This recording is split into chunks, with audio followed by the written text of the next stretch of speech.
I think leadership is finding a good balance between being a showman, and you're a showman. I know your background, your stage presence and stuff like that. You know how to turn it up when you need to turn it up. But the question is, why are you turning it up? Is it to serve? Is it a means to an end, or is it the end, right? And is it all about me?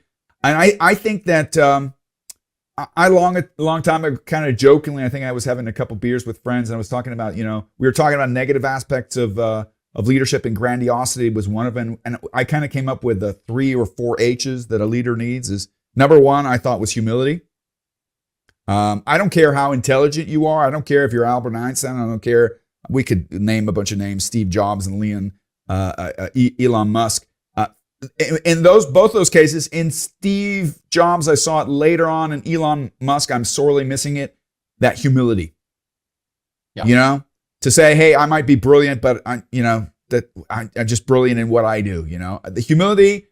Second thing, and I think you'll appreciate, I thought humor. Yeah.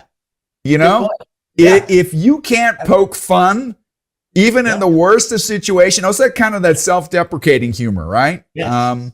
Where somebody can be pissed off at you. One of your subordinates might come to you and say, Todd, you really pissed me off, and you can laugh and take it in stride. So humility, humor, humanity, I think is another one that's sorely missing. And humanity is kind of a broader term that kind of also goes together with altruism. That kind of concept is, we're part of a whole, and are we serving that whole?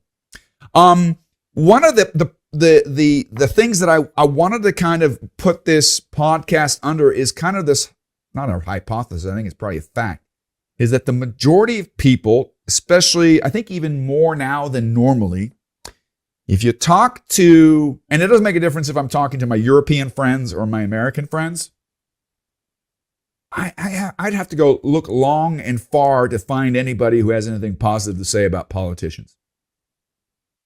I think, but so we have this dual awareness. One, maybe not everybody would agree with me. I personally think that politicians are an essential part of our societal structure and are needed. So the concept of reducing government totally and eliminating and putting them on a pittance of a wage is not the solution.